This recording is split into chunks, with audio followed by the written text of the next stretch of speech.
So do we have the full Zendikar Rising spoiler that's available for view now?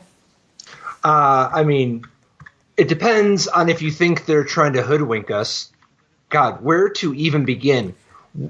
I guess if you're talking hoodwink, maybe we should, like, what's your favorite blue card that you've seen so far? My favorite blue card was probably that one that, comes out as a combat trick. Oh that my one's god! good. Okay, well, then although here's I do like that enchantment that bounces a land when they have two. When you were like, why don't you Field of Ruin them? If I have two confounding conundrums in play, I think that's pretty spectacular. All right, so here's the blue card, man. The Maddening Cacophony. Yeah, it's 1 and a blue. Each opponent mills 8 cards. But the card also has 3 and a blue kicker. And if the spell was kicked, instead, each opponent mills half their library rounded up. So, is this one of those things where you can never get the whole library if you... No, you can. It's rounded up. Oh, I guess also if it's low enough, you can just get them for 2 instead of for 6. Right. So this but is like even if there's one card, if you just want to kick it so you can get some other trigger, you can still get them. So, milling 8 cards for 2 mana, you could do worse. Return. You could do worse. You could do way worse. Is there support? That's really the question. I guess there's that I was going to say new, it's not new, that the Teferi's enchantment from Core Set 2021, that's a little support. You can mess people up with this, I guess. I don't know. I'm not super enthralled by this. I know it's just a burn card, and I should be, but it's what? Isn't this card good? What's good? It needs to have friends. You just like one in a U get you for 8. This doesn't get anybody. You need to get somebody for the other 52. Or you do got to remember though, it's get you for 8. Well, part of what makes Glimpse so strong is get me for 10. Yeah, but this is getting them. Yeah, this is for getting myself. It'd be one thing, but it's not. Yep. I mean, I guess for 6, you're like, get you for 20 odd. I mean, it depends. If they're playing Yorion, you can get them for... That's actually the weird thing. If they're playing Yorion, you get them for more. But at the same time, the 8 does so much less in that context. You kind of have to draw multiple copies of this before it's that exciting at all. I don't know. Maybe... That's not even true. You don't need multiple copies of this. You just kick 1. There's not like a Haunting Echoes, is there? Like, yeah, I mean, there's all kinds of stuff. Why would milling half your opponent's deck not be, like, exciting? I mean, I guess if I could, like, mill half their deck and then make them draw half their cards, right, that's pretty good. Well, I mean, you got to just figure out how to kill them, man. Like, you've got some options, man. Don't you want to just have that be it? Yeah, but this is... So, look at my perspective. This is just a burn card. Right, isn't that what this is? This is like what are you Fireball talking about? For 4. No, this is just Illusions of Grandeur. If you have Fraying Sanity and this card, you win. Like, you just get them the full amount. It's cheaper than the Echoes, and it gets the full amount. Fraying Sanity is that old card back from one of the Amonkhet sets. It's 2 and a blue, enchant player or a curse. At the beginning of each end step, enchanted player puts the top X cards of his or her library into his or her graveyard, where X is the number of cards put into that graveyard from anywhere this turn. So if you just have Fraying Sanity on them, and then you just hit them with Maddening Cacophony, and you can do that in Pioneer. All right. Or rather, I guess you can do it in Modern and Historic. Dude, it's impossible to keep track of all these things. Historic. But Modern already has like a workable... Who knows what's even legal there. But anyway... It's just Hour of Devastation, so we'll call it Modern. But if you Maddening Cacophony them, man, that's like... It's not like Fraying Sanity's off message for a deck that wants to play Maddening Cacophony anyway. So sometimes you just get them for 8 cards, right? But sometimes you just combo them out. I don't know, man. This seems like really good. Maddening Cacophony even has the advantage of not targeting, so you're not just colded by somebody's Leyline of Sanctity. That's pretty good, actually. I could buy that. Yeah. I mean, you can't get the Fraying Sanity onto them if they already have the Leyline of Sanctity, but, like, that's That's a good start. So, I can say with confidence, when you ask me what my favorite blue card, it wasn't that. Not a huge fan. You don't think this combo is good? It just doesn't do anything for me, either intellectually or emotionally. Oh my god, dude. Okay, if you want to play the burn combo version, dude, how is this modern deck not just like you can just play like Archive Traps, Glimpse the Unthinkables, Fraying Sanities, Maddening Cacophonies, 8 Crabs. My god. I've been beaten up by that deck before. Well, no, now there's 4 more crabs. Like, there's the new crab. So, Ruin Crab, it's for... You gotta mean it. So, instead of being able to mill yourself, you just mill them. But milling 3 on a landfall, that's not too bad at all. That's what the other crab did. The big advantage this one has is twofold. Well, the big advantage is that it's a 0-3 instead of a 0-2. Yeah, that's the big advantage, big butt. Right. The little advantage is that it also doesn't target. They're onto something on that one. Dude, how is this that's got to be a real deck. If you just have 8, so it's like Archive Traps, Fraying Say. I don't even know if you play Glimpse. You probably do, because the Blood Cryptic version to gain like a bazillion life is probably just so good anyway. You have a high incentive to want to play fetch lands, right? So that's true. Probably very low cost to play Glimpse. Yeah. So if you just play Fraying Sanity, Glimpse, Archive Trap, 8 Crabs, the Cacophony, this deck sounds sick. Really? I'm just so not excited by it. I'm really not. How? What deck? Do you think you're going to race it with your burn deck? Yeah. If they ever get a Blood Crypt Incursion, you're dead. So I've both beaten that deck and lost that deck when I was playing multicolored burn decks. It's certainly pretty bad because sometimes you get Glimpse or Archive Trap or something, and then you don't have mana producing lands in your deck. That's really that's really bad, right? Like, because you only have 3 mountains and 2. Plus Sacred Foundries or something in your entire deck that you can fetch up to actually tap for mana. But other than they're going to extract. If they mill one of your Sacred Foundries, they're going to they get them all. There are things that are bad. I agree, but when you ask me if I think I'm going to beat him with my burn deck, what do you think I'm going to say? Of course, I think I'm going to beat him with my burn deck. I could be wrong. I think all kinds of things that aren't right. Dude, this is particularly if you've got 8 crabs. I don't know. It's not even clear that you couldn't just play God, I don't know, man. At a certain point, this deck becomes so fast you don't even have to play interaction anymore. You can actually burn them out. I'm going to be working on this deck, dude. I bet this deck's legit. All right. If you're right, I guess I will have to lose to it with my burn deck. Do you think it would be right enough that I would be in the can't beat 'em, join 'em camp? I bet you could. I bet you could easily beat them if you tried. Okay. Good. If this deck ever caught on, I think burn would be very well equipped. So, I think you'd have to do a few things, but you could do it easily just in your sideboard with no main deck changes. I mean, these are non-targeted effects. I mean, what if I played a lot of some sort of Felden's Canes? No. You're not trying. They're going to go too big for you. They're going to combo you out. That's not the way to get them. No. I think all you want to do is just have a bunch of cards that make not gain life from Blood Crypt Incursion. And then also just have a mana base that doesn't just fold quite as easily, Yeah. If you just play, mostly basics and some, fiery islets, I think that's...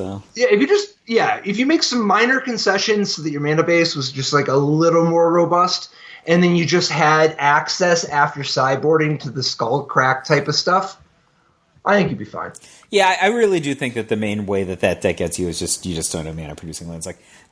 Somebody uses any kind of fetch land, and that's kind of the catalyst. And especially if you draw multiple Archive Traps, that's 26 cards. It's so bad. Yeah. Yeah, it's a lot different without the trap. Actually, on the note of combo decks, though, dude, you know, like Pascal actually makes a very good point. Pascal Maynard was asked, he was suggesting like, okay, dude, Goblin Charbelcher. What if you just didn't have any lands at all? Yeah, what if you play a modern deck where you just use the modal double face cards that are not land on the front side and land on the back side? So then, like, if you ever activate Charbelcher, it's always the full amount. And you can still just play as many lands as you want. So I think that this is one of the most pregnant things that we can potentially talk about with Zendikar Rising, which is the utter change in paradigm with regards to mana bases. So I think there's like, that's one extreme, which is like no lands, right? And then you have these... no dedicated land anyway. Yeah, you have these fakey lands on the other side. But I think that perhaps the even more interesting thing is decks that are philosophically just like 38 lands in like a 60-card deck, right? 40 lands. And the reason is like they've got their regular 20-odd lands, right? And then they just have a ton of these extra cards that are like a little not good enough, but once you can make them an untapped land on the other side, they start looking really exciting. I think a really extreme example of a card that is, I think, just going to be very, very playable is Song Mad Treachery, right? Like, this card stinks, right? It's like 3 RR for a threaten, right? Like who would ever play that? Except for it's a mountain on the other side. Right? It's tapped. And it's not even a mountain. It doesn't count as a mountain. It's just an off-color Guildgate. Yeah, but the thing is, like, it's just so... You said a few weeks ago, like, what if we were just gonna play, like, 2 extra lands in a deck, right? Because you wanted to get forgiveness from the current mulligan rule. This is a really inexpensive way to do something like that. So, yeah, it's not perfect. Is it? Yeah, I think it is. Is it? Okay, how about this? What do you think about 3 red sorcery threaten with cycling 1? That seems much better. Would you play 3 red? No. Threaten with cycling 1? No, I wouldn't, but I think that... wouldn't play it, and yet it's also much better. But the thing is, it's better in the... Don't you see? I think that the world's you're just getting changing, tricked. man. They're getting you. Yeah. I guess, yeah. Clap for Watts. Okay, good job. Good job, R&D. You got Flores. All right, so I'm not saying the card wouldn't be playable. It's just that, like that, I'm certainly not saying a 5-cost threaten with cycling 1 isn't playable either. It's an illusion. It's not as good as it looks because the value of, like, the margin of utility of the mana is so much higher. I know you could be like, oh, in spots it's so much more convenient because you have the land and you can count on it, blah, blah, blah. But, dude, if you just draw multiple cycling 1 cards, no problem. You draw multiple of these. All right, so let me ask you about a different one, a modal double-faced card that's a red spell. Shatter Skull Smashing. What about that one? Yeah, that one's good. This one's like, that's phenomenal, right? Like, I think that, like, Azorius decks are just going to play this. Like, they don't even have any of the red cards. They're just like, let's go. I don't think that's true. There's no way you play this in Azorius with no other red. Like, what? You have to be playing with other red land. Or is this hyperbole? I think, like, it's a little hyperbole, but not that hyperbole. You're still going to have some dual lands, though, right? Like, why wouldn't you play with, like, Riverglide Pathway? I said not other red cards, not other red lands. Okay, so you're not actually an Azorius deck, you're a Jeskai deck. But your only red is this card. Got it. That's fair.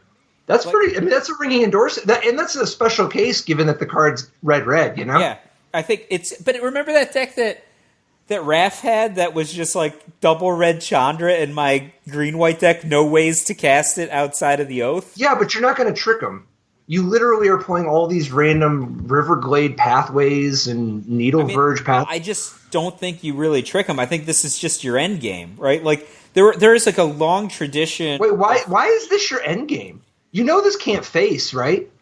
It just hits creatures and planeswalkers. I mean, it's good, but you're still just, at the end of the day, you're still just making a fireball that hits creatures and planeswalkers. Yeah, but it has like the 2x. Yeah, but it's still just kill 2 planeswalkers and creatures. Like, at the end of the day, the top end ceiling is double Hero's Downfall for 8 mana. Right? Like, it's still not as impactful as, what's that? Like the black card, 2 black that exiles a creature, like back in the day, or the planes. Man, some kind of chump could have won with that one in Theros block. But like, at the end of the day, you're just spending 8 mana to kill 2 things, right? Or sometimes less. Is this in the deck that you used to win the Pro Tour? That's why you said that? Because I don't know the name of the card. This Shatterskull Smashings, it's pretty cool, but you're still, like, the ceiling is kill 2 things, right? The reason that you like Shatterskull Smashing is because the floor is so good, right? I assume?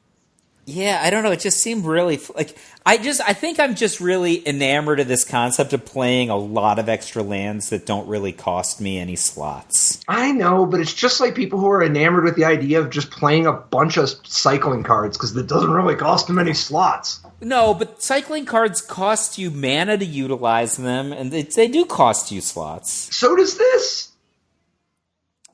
I think the big advantage of this is that you can pay 3 life to not act. You can Street Wraith it for 3, but you can still only do 1 a turn in general. Look, this card's good. It's like the opportunity cost is just so low, but it's not actually that great because, like, the ceiling is just not that. I don't know, man. It looks good. It's just, we'll see. I think that this card is a lot better if you're fancy than if you're just for Val. I mean, that's true of a lot of things in life, right? Well, no, most things it's the other way around, right? I don't know. Maybe you think not. Most things are better for Val than fancy? Good things. Like, you know how many things it's just like, yeah, you should just not try so hard. You should instead just let this card be good. Yeah, that's kind of how I live my life, but then somebody does something fancier than me. Like, I want to play like a Bitter Blossom in a black-red deck, right? And you're like, all right, here's a source of damage. And then some other joker's got a Bitter Blossom in a blue-black deck. And then they're using it to, like, defeat a Volcanic Fallout or something, which is insane to me. What's the point of printing the Volcanic Fallout if you can save your thing with an enchantment? If you just want one for value, what about Agadeem's Awakening? The X black sorcery, return from your graveyard to the battlefield any number of target creature cards that each have a different converted mana cost of X or less. And then you can play it as a black source that enters tapped unless you pay 3 life. So this one, for 4 mana, you could get like a 0 and a 1, right? For 5 mana, you could get a 0. No. Well, yeah, I guess if there's a 0 in your format, yes. Yeah, I'm just saying. I'm just like. I mean, well, in that case, I mean, for 3, you could get a 0 back.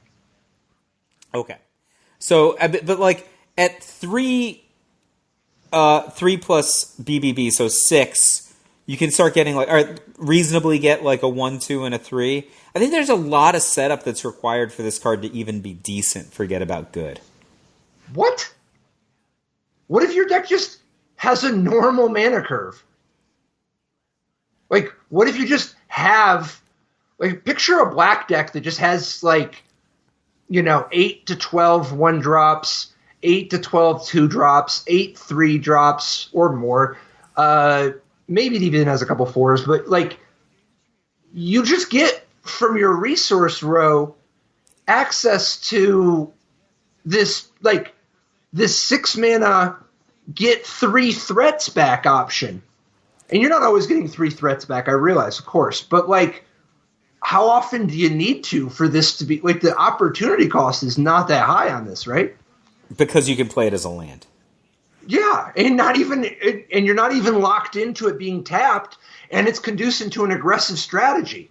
Paying the 3 life is a much bigger cost in the Jeskai control deck you're describing, whereas if you're playing like mono black aggro, dude, there's even like rewards for doing self damage in this set. So I guess I'd reverse my position, because this thing is like, it's like you're pre-sideboarded against strategies that are good against you, like people who have sweepers. This is just like a main deck solution to some of those problems. The opportunity cost is so low because you can play it as a land. And there's already incentive to play things that cost like weird casting costs that you can play for other weird casting costs, right? Yep. So, all right. I think I was thinking about this more of just like Agadeem's Awakening as the front side. And I think that's pretty unfair, right? Like it is, but if I'm there's super into there. the red cards, being flipsies. There is a little bit there. Because you can still use this as redundancy for setting up some kind of combo, where you're doing a lot of self-milling, and you're like, oh, I'm going to do Agadeem's Awakening and get back, a bunch of the recursive creatures, and really I want to be just doing, the white X spells or whatever, but, like, this gives me redundancy.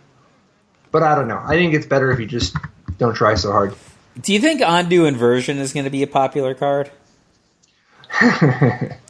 So talk to me about Undo Inversion. So I gotta say, I am a longtime aficionado of the Akroma's Vengeance type card, as you know, right? I like a planar cleansing. I like all that stuff.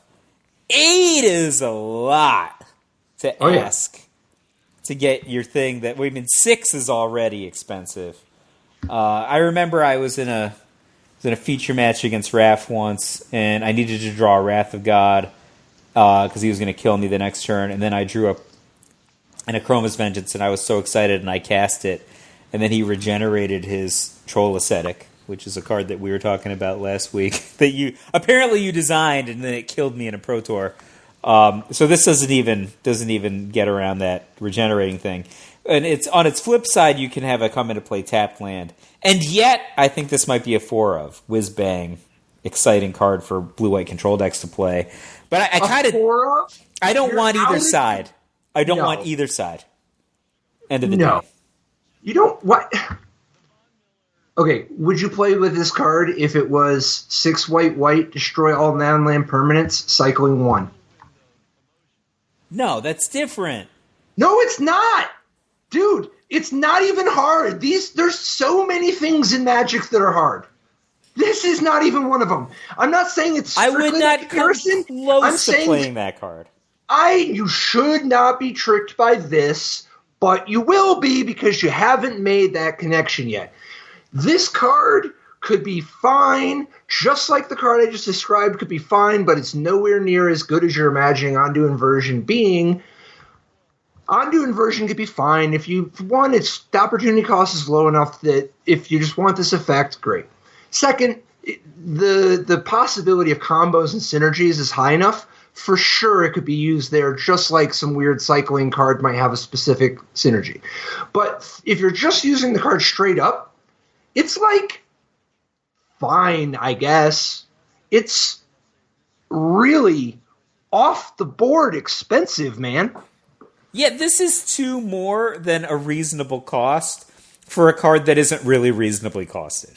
Right? 6 is already a ton. No, it's pretty reasonable. Yeah, this is 6 plus is 2. High. It's a big effect, but it's really, really expensive at 6.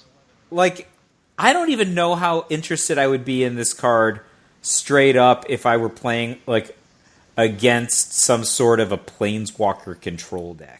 Right, like this is like why would you be? Highest, this card's never efficient. Highest output there, though, right? But I don't know how interested I'd be. Okay, how about this? Put yourself in the position, Mr. I want to just play Whiz Bang 4 of this card. Put yourself in the position of imagining you draw 3 of them. I mean, I'm not going to play my first spell until turn 4. That's Dude, what kind of a life are you living? Not missing a lot of land drops, it sounds like. Dude, have you seen this format? You can't be doing that kind of stuff. Dude, I seem like a Debbie Downer, but I'm so excited about cards we're not talking about. I'm not saying you're a Debbie Downer. You're the one. I'm the Debbie Downer. If anything, you're the one who's into these unplayables. Okay. How about Nighthawk? Okay, yeah. Oh my gosh, are you kidding? The card that I think is the best card in this set? Is that the card? Same. Number 1. Well, I don't know. I haven't seen the whole set yet. But this card's clearly in the running. This card is unbelievable. How did they print this card? So Nighthawk Scavenger, 1BB, the love child of Tarmogoyf and Vampire Nighthawk. Flying, Death Touch, Lifelink, 1/3. But okay, wait, so it's 1 plus. Let's remember, the original Nighthawk was a 2/3 and quite good. However, if it were reprinted, it would probably be fringe, right? Keep going. Well, they printed it but at 2. No, it has another ability, though. They printed it at 2 and it saw play, right, without flying. No, but it's not the same thing. Yeah. I'm saying I think that the 2-mana version without flying is slightly better than the 3-mana version with flying. So that's why I said. I would make a contextual argument. Vampire Nighthawk was very good in its day back in 2010. It was also very good in some areas when it wasn't good. But like Lightning Bolt was concurrent to that card, right? It was a 3 toughness creature concurrent to Lightning Bolt, and yet it was very effective. I think Nighthawk Scavenger is entering a universe where the kind of 3 damage spells are far less frequently played in lieu of cards like Shock or Bone Crusher Giant, right? So there are 3 damage spells, but they're way worse than the 2 damage spells in general. And so I think that just gives this card a little extra survivability. But that's not even the reason. Freaking ability, right? Like, this thing could have 8 power, right? That's what's insane. Could have a lot more than that. So, Nighthawk Scavenger's power is equal to 1 plus the number of card types among cards in your opponent's graveyards. So, remember, it's literally still only 1 smaller than a Vampire Nighthawk if they have stone nothing. Like nothing. And Death Touch, wow, is the first point really good. Yeah, so it's basically still kill everything if you start with a Leyline in play and they never get anything in their graveyard. It still kills everything that doesn't have First Strike or Indestructible. So the thing is, though, in the course of a game of Magic, cards do ever go to people's graveyards. Sometimes they put them in their graveyards themselves. Sometimes any card, they cycle. like any sometimes they Fabled Passage. Yeah. Fabled Passage, that's a land. Creatures, most people have creatures. That's another. You're in a color that kills a lot of creatures. If they have any cards in their graveyard at all, you're up to Vampire Nighthawk, and you very quickly, outrageously quickly, you're like a 5/3 flying Death Touch lifelink. This card is going to be between a 3/3 and a 5/3 so much of the time. This card is unbelievable. This card is unbelievable in Standard, Pioneer, Historic, Modern. This card is a legacy card.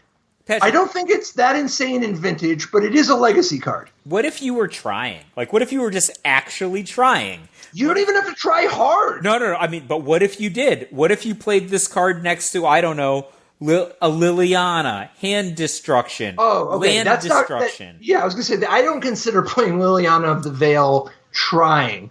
It's on message, and it's extremely good combo. Like, what if your deck had the card Inquisition of Kozilek to cast before casting Nighthawk Scavenger, and the card Fatal Push to kill the thing that was planning to block the Nighthawk Scavenger, and then you followed it up with some sort of a Liliana? Like, you don't even define that as trying, right? Those are just good cards. No, trying is when you hit them with, like, the Maddening Cacophony. Oh, yeah. I didn't mean trying like that. I meant just, like, playing interactive cards that I would play in a bunch of other decks.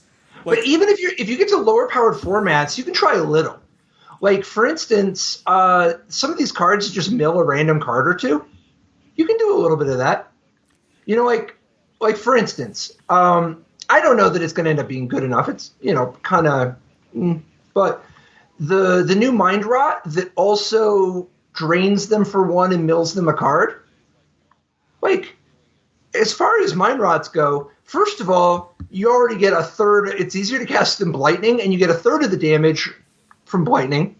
So now what are you getting compared to the other two? And remember, the Blightning is a really strong card. Yeah, Blightning is very... You're gaining a life, which is not as good as a damage, and you're milling them. So you're getting two things that are both worse than Blightning, but how much worse? It's like 1.5 damage, right? And if you're milling them another card, you very quickly are getting the damage back from this guy. So I'm just trying to do it in my head. I was very happy to play both Vampire Nighthawk and Blightning in the same deck previously. Maybe I would be into Mind Drain. I mean, like, at some level, it's still just a 2-for-1. 2-for-1s are good. And then, like, any amount of life gain. And then there's so many other things going on. Like, if you just had the right amount of life gain, you might just win anyway. Like, what if you played a black-white deck on purpose? Instead of just, like, you don't have to be limited to mono-black. Like, maybe this is good. What if you played Marauding Blight Priest and the new 2/6 Angel? Like, maybe that's already a strategy. Sure.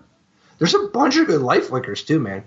Like, not just this Nighthawk, which is obviously unbelievable. The Nighthawk is the best, though. This card is Dude, why are people sleeping on this card? I don't know. I saw it. I was like, it's probably the best card in the set. This card is unbelievable. Yes. Yeah, my article this week's about this card. We this are card is in agreement. Oh, my God. So, but dude, it's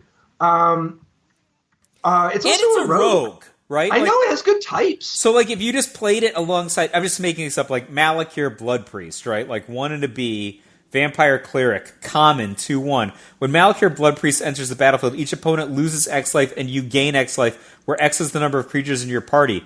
Like, at some point, like, aren't a bunch of cards like this just good? I'm like, here's my Rogue, here's my Cleric, I got, like, a Warrior or whatever, just, like... You have a very reasonable Malakir Blood Priest who's just like, you cast it on turn 5 or something, and he's like lightning helixing people when he comes into play. Like, that's gotta be valuable. Dude.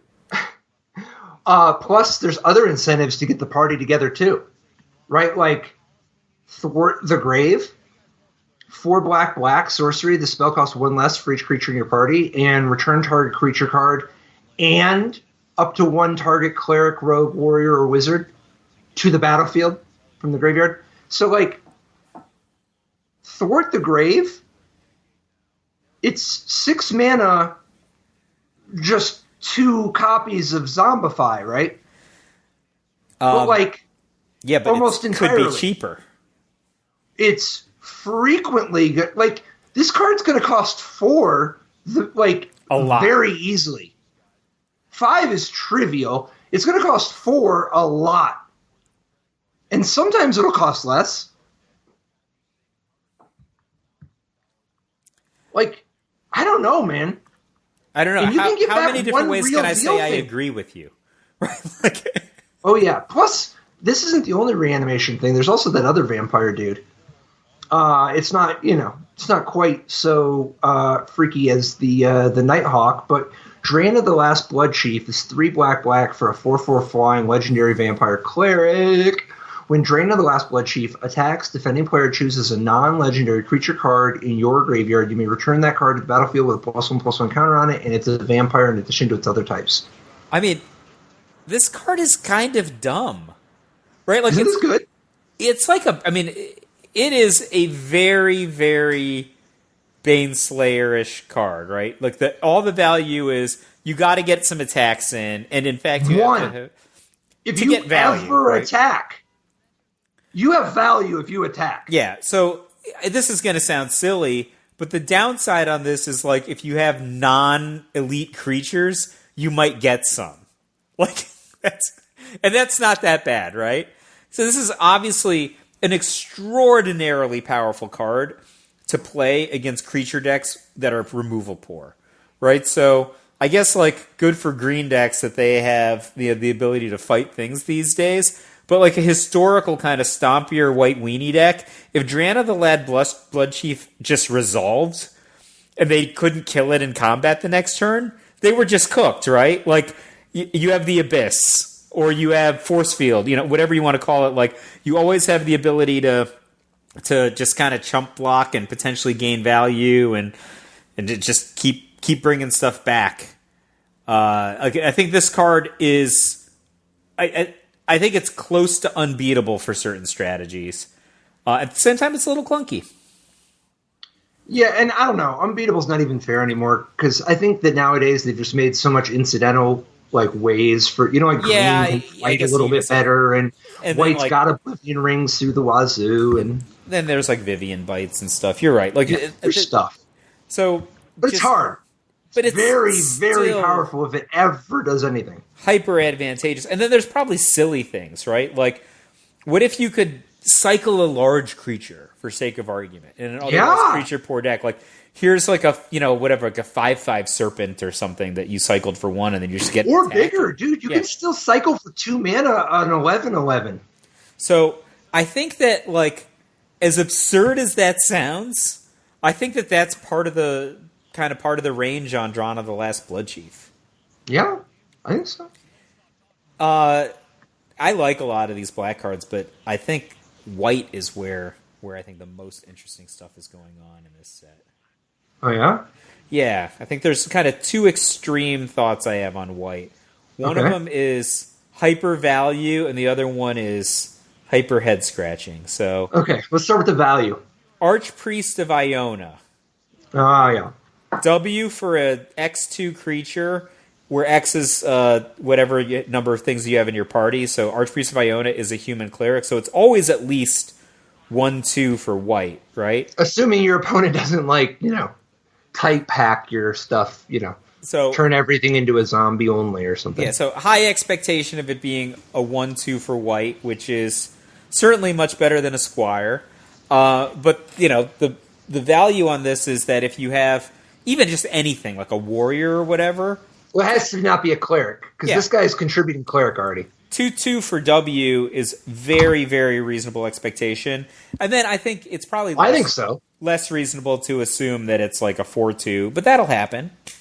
I think that it's a 2/2 a good amount of the time, and it's, particularly in certain matchups, it's totally reasonable to be a 3 or a 4. I think that But the thing is, if you ever get it up to 4, it jumps to 5. Yeah, because it has this other text. And the text offers a really a really nice dimension for helping break open that board stall. Target creature gets +1/+1 against flying until end of turn. Sometimes it's this guy, sometimes, somebody else. So, but I think, like, if you just build your deck with the expectation that Archpriest of Iona should be like a 2/2 and sometimes a 3/2, you'll probably be very happy with the card. Oh, yeah. It's. I wouldn't even worry too much about the 3/2 and stuff like that. Like, when it comes, great. It'll help make up for the times that it's only a 1/2. But, like, I think 2/2 is a pretty, fair base, fair most of the range. So I think, like, Luminarch Aspirant is a guy who's going to be real good teammates with it. They're both clerics, but Luminarch Aspirant seems really powerful to me. Again, contextually, like, it's really in particular good against people who can't. Well, the virtual haste is so nice, right? Like, you just play the Luminarch Aspirant on turn 2, and then you go to combat, and you immediately just put a counter on the 1-drop you played, and you start snowballing immediately. Yeah, I think that's fantastic. And in addition, even in your bad scenario, as long as you play the Luminarch Aspirant pre-combat, you always have a Glory Seeker to start, and then he starts getting bigger and bigger.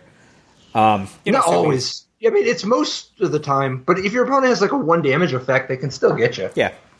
But I think, like, you don't not play it because of things like that. It has enough potential. But that's not even what I was thinking. It's just like super head scratching, exciting. What's the head scratch? Angel of Destiny. 3 WW for a 2/6 flying double strike. I mean, And this is the weirdest double striker ever. This thing has so much text, but I think it's very exciting. Whenever a creature you control deals combat damage to a player, you and that player each gain that much life. So it's not lifelink. It's like face link, but it's like double face link. And then it has. No, it's not. It's not double face link. It's face link, really. Are you saying because this card has double strike? No, because they get life too. Okay, that's not what. Okay, sure.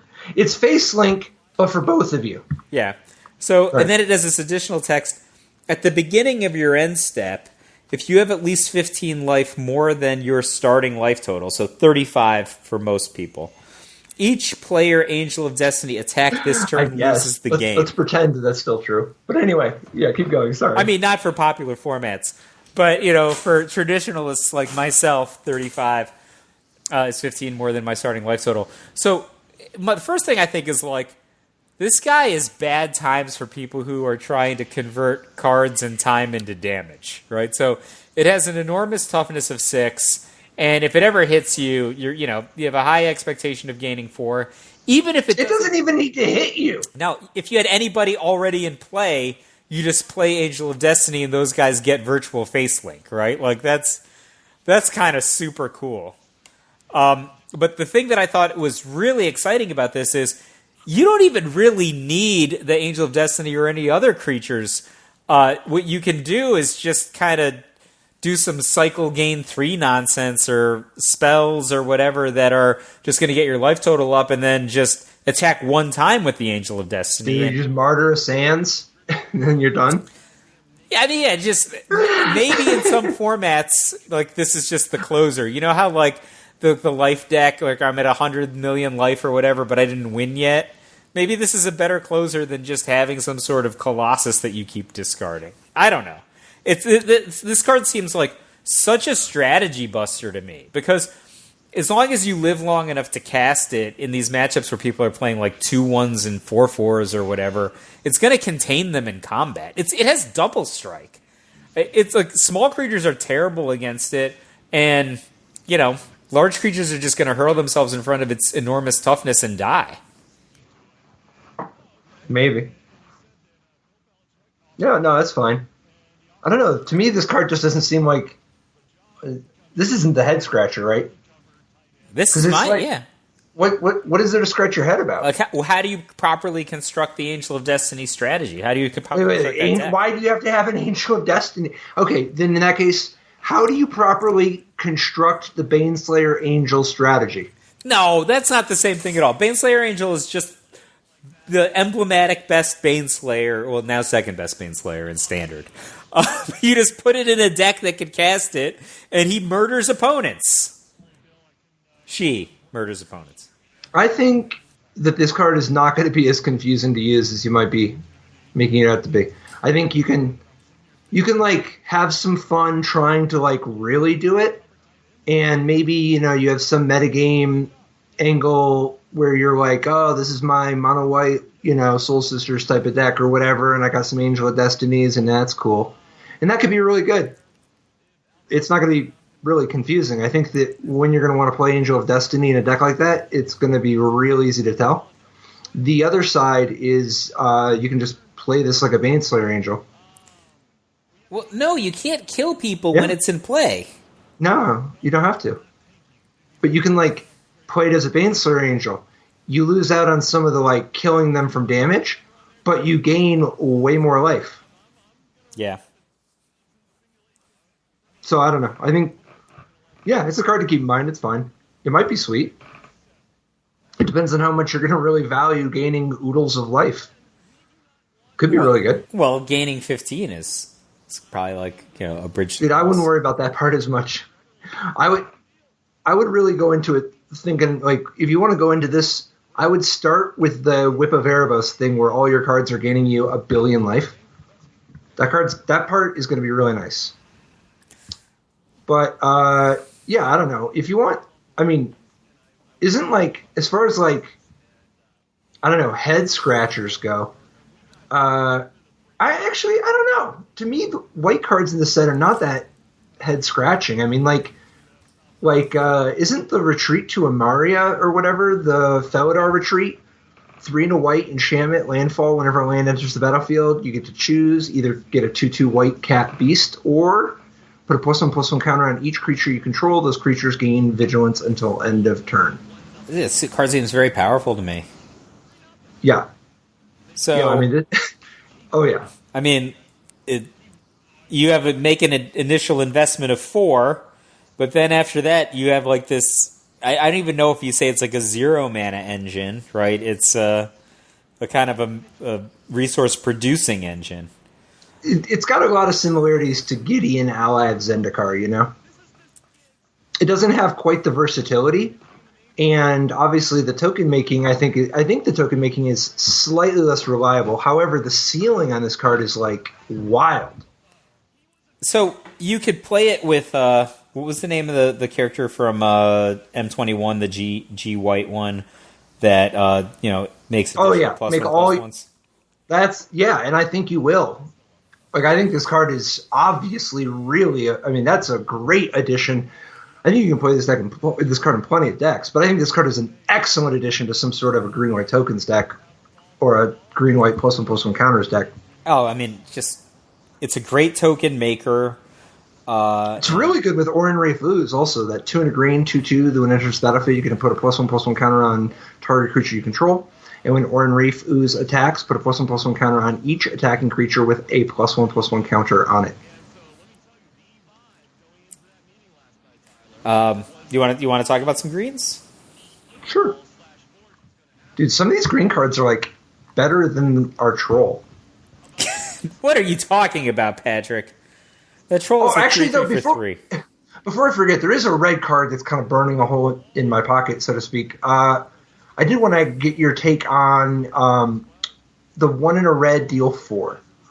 It's a little bit different than it's Thunderous Rebuke. It's a little bit different than a lot of burn spells. It's just sorcery deal 4 to target creature or planeswalker. So in the vein of the stuff like Lava Coil or whatever, but the thing you get, instead of exiling, you get to also be able to hit planeswalkers. How much of a player is this, and do you anticipate this being a sideboard staple? I imagine this being a 2/3 of sideboard card. Lava Coil was so good as a sideboard card. I think in part because when it was first printed, there was that 4/3 Phoenix was a really popular card. People were playing, so you did need to exile that permanently. Then Arclight Phoenixes were also popular at the time. And then just the Cackling Drake's 4 toughness was something that you had to deal with whether or not you were exiling it. The ability to deal 4 to a creature is always something that Red's going to want to have in their sideboard. But I think it's probably even more valuable for just not red decks, like for decks that happen to have red. And because, those decks often don't care as much about the face ability of damage versus the ability to prevent damage from being dealt to them. Totally. And then obviously just nailing a planeswalker is a bonus. This is going to be like a very common 2 or 3 of sideboard card, I think. I think it'll be all right.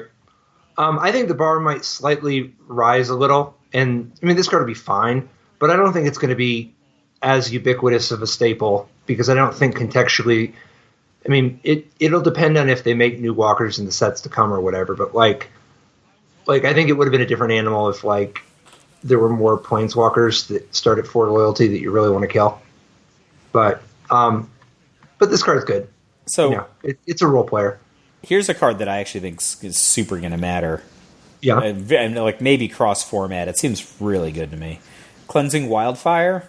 So 1 in an R. Talk to me about it. Yeah. Destroy target land. Its controller may search their library for a basic land card, put it on the battlefield tapped, then shuffle their library, draw a card. So I love it. You just always had that blue enchantment in play in your dreams, right? Well, no. There are a couple possibilities. What if you get somebody and it's the only kind of that color that they have, even if they can go get a basic? Let's say for sake of argument, I'm just using this example because it's the first one that popped in my head. You're playing Modern, and then you get somebody's Sacred Foundry or Inspiring Vantage, and you just completely remove their ability to generate white, right? They go and they can only get a mountain. That's one thing. Or maybe you're playing against an opponent that just doesn't have any basic lands in their deck, right? So this is just a 2-mana Stone Rain draw card against somebody who doesn't have basic lands in their deck. And there are many people like that in formats. I guess. At the end of the day, just go get yourself your snow-covered island and be happy. So, but it's still like super valuable for taking out anything from like a Karoo to any kind of a specialty land. Yeah, it's the latest in a long line of Field of Ruins and Ghost Towns But it's fine. It's 2 mana and a cantrip. Yeah. I mean, adding the clause draw card makes this main deck playable to me. Yeah. You don't seem excited enough for my company. No, I think it's fine. It's just, I don't know. Man, maybe I'm just like old and cynical, but it's like the cards that offer like some unusual resource conversion or something that are the ones that tickle my fancy these days. This card's fine. It's good. So here's right, like it's just, I guess it's, you just kind of do it. It's just, how interesting is it? All right, I mean, I guess the interesting part is hit your own land, and you get an extra landfall trigger, and you're like, woo! What do you think about Roiling Vortex, 1 and an R enchantment? At the beginning of each player's upkeep, Roiling Vortex deals 1 damage to them. Whenever a player casts a spell, if no mana was spent to cast that spell, Roiling Vortex deals 5 to that player. R: your opponents can't gain life this turn. What do you think about this guy? I'm going to defer to you on this one. This one's a little bit more your bread and butter. I'm going to go playable but highly overrated. I'm going to go with playable but accurately rated by me. Okay. No, I don't know. It's fine. Like, it does, like, if you want to stop some life gain, like, it's a control option that you can use, and who knows, if somebody's got some kind of fancy combo deck or some powered format where they just want to play a bunch of zeros. Yeah, but it's not like you're building to it. It's obviously interesting against people who are using some sort of shoals or reanimation spells or something that are along those lines. I kind of dislike the fact that you have to leave R open if you want to keep people from gaining. I love that in the design, though. They should be doing that more often on these hate cards. Make it so that you can do the hate, but you have to have the mana up. Like, imagine if you were playing like if there was a graveyard hate card where you have to, once a turn you could tap it and pay 2. Yeah, you could just tap it and pay 2 and get them at the time of them doing whatever the thing is. So I don't know. I'm doing a bad job of explaining it, but the point is that more of these hate cards would lead to more interesting games than Rest in Peace. It's just always on. I agree with you, but I think that we would have to have like a larger whole scale imagining of how kind of competitive Magic is built right now, because everything is just always on. Tap all your mana every turn. The power is in the card, and the card is on the battlefield quickly. Yeah. But the game is going to self-destruct if they don't do something to make it actually playable for Arena, and I think they will. I think they're going to make some adjustments in the year to come, and the incentives for Arena are just so different than Paper Magic, and I also think that a few things went off the rails in the last couple of years, and they're going to recenter. But yeah, you're right. I mean, but there are other red cards, dude. What about Volcanic Hammer with upside? So I think Royal Eruption is what you're referring to. 1 and an R sorcery. Royal Eruption deals 3 damage to any target. If this spell was kicked, so you could play for 7, it deals 5 damage instead. I think this card's fine. Super fine. That's pretty good, right? It goes to the face. Yeah. You'd be in for Volcanic Hammer. I have been in for Volcanic Hammer in the past. That is a true statement. But, you gotta pick your battles. You'd rather play this, or you'd rather play RRR deal 4 instant speed? This. Yeah? Yeah. Next question. I'm surprised. I don't have a next question. I'm just surprised. All right. What's the like out of the gold cards? Is there one that jumps out at you? Like, to me, I mean, there's a bunch of fine gold cards, but I haven't got a chance to dig too deep into all of them. But the one that really I kind of wanted to mention before we passed up was Zagras, Thief of Heartbeats. This guy's 4 black red for a 4/4 flying death touch haste. Costs 1 less for each creature in your party. Other creatures you control have death touch, and whenever a creature you control deals combat damage to a player, destroy that planeswalker. Deals combat damage to a planeswalker, destroy that planeswalker. I think like the mass death touch seems pretty fantastic. Yeah, but like aren't you kind of like into a 5 mana 4/4 flying haste? Well, by itself, it's a 6 mana 4/4 flying haste. If you have any creature in your deck in play, it's a 5 mana 4/4 flying haste, right? With 3 other abilities. This is like Questing Beast. So 4/4 flying haste is a pretty unbelievable floor with good types, no less. Well, how about flying death touch haste? Yeah, once you're throwing death touch too, it's like that's pretty dope, right? Like if it fights a 2/6 flying double strike, blah blah blah blah blah. But like other creatures you control have death touch is like an amazing ability. So I actually think that there's something really important about Zagras, which is that it gives all their creatures death touch and it itself has death touch. And the reason for that is because it's a red creature. And red creatures get played with Embercleave in Standard. And once you combine the abilities Double Strike, Trample, and Death Touch, magical things happen. So basically you can kill anything for 1 and then everything else goes over and the Embercleave makes everything... Like imagine you had Embercleave on Zagras, right?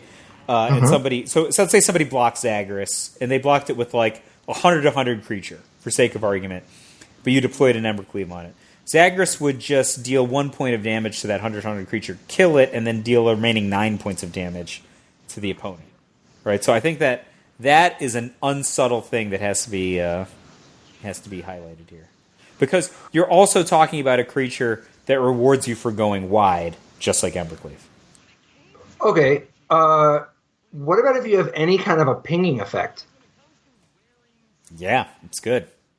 Pingers and death touch is peanut butter and chocolate. Yeah, because like if you just and there's not a shortage. If you just use any there's a multitude of these creatures that just do a damage for you do the thing and you do a damage and you're like but now it's terminate. That's like really a pretty amazing little package for getting bundled in with your Better Than Stormbreath Dragon card, right? This guy's even easy to cast. Yeah, I mean, there's probably scenarios where Zagras' own combination of Death Touch and Haste maybe is valuable to add with some sort of a ability that would allow him to ping, right? So, plus he can kill. I mean, it's kind of sweet, you know. If any of your creatures ever hit a planeswalker, the planeswalker dies. Yeah, that's cool. Pretty good.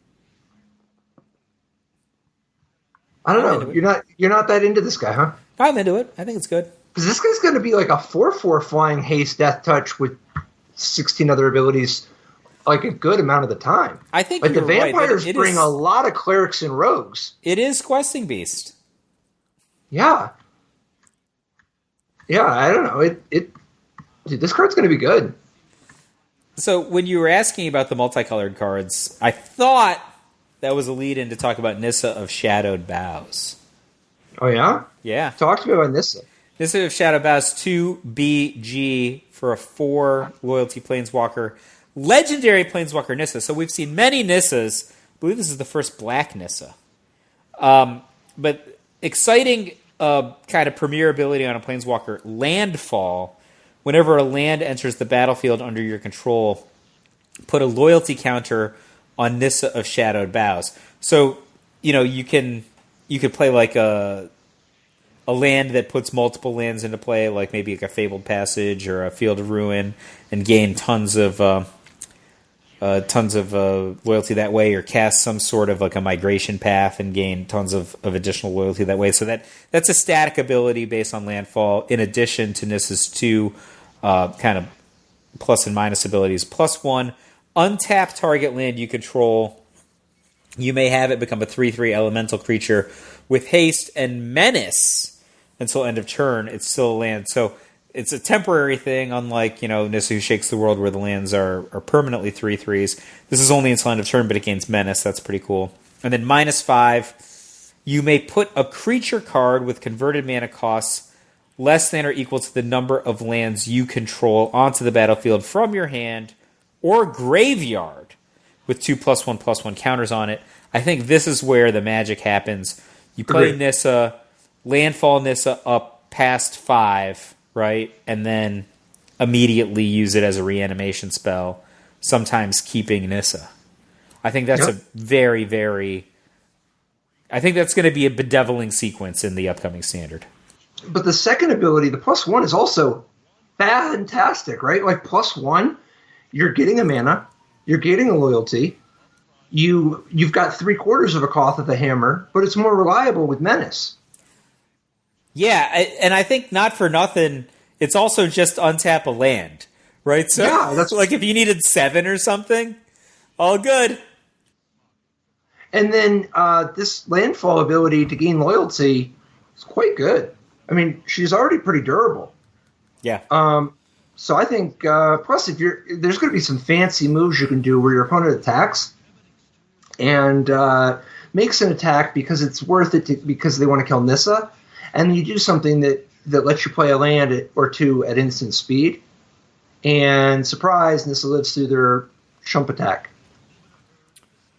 Yeah, I think that'll certainly come up. Nissa is not it's not like Nissa Who Shakes the World, where like that's kind of your thing. I think Nissa has to be part of an ecosystem of things. Right? I don't. No? I think you can. No, I think you can just Nissa. Just win with the +1? I mean, don't get me wrong. You should probably have creatures in your deck, because I think that -5 is just so much power. Yeah. But that's not like a big ask these days. I think the average... And I think you're going to just play this card in like more powerful formats, right? Like this card's going to be played in Modern, Pioneer, and Historic. Yeah, I would not be surprised. I was just thinking like... not very many people are just going to lose to the +1. So I think that you have to have something going on with the -5. Because there's no other real good way to convert the enormous amount of loyalty that you're gaining with this. Because like this will very reasonably be generating 2, if not 3 loyalty per turn. Right? It's got +1. I guess. Yeah, you're talking about like if you're +1ing a lot? Landfalling, yeah. Right, yeah. Yeah, you can. I mean, assuming you didn't just go off with it immediately. Right. I'm just going to be looking to -5, personally. I agree. I think that this card is... it's kind of like an Unburial Rites, in that it's costs 4 itself, but then it's got some additional value built into it. Potentially 2 reanimation spells. Well, sweet, man. Can't wait to Nighthawk people in the next Tuesday. I agree. I'm all about this card's messed up. At least it's a rare. Life didn't work so great. Tried to play Dredge with Jailer hate. Ghostly prison waiting for my untapped phase. Your core trapped in amber stasis state. Lost a lot of friends, got left behind. Had to find a way not to lose my mind. Trapped in a vault with nothing but time. Parents and my friends were the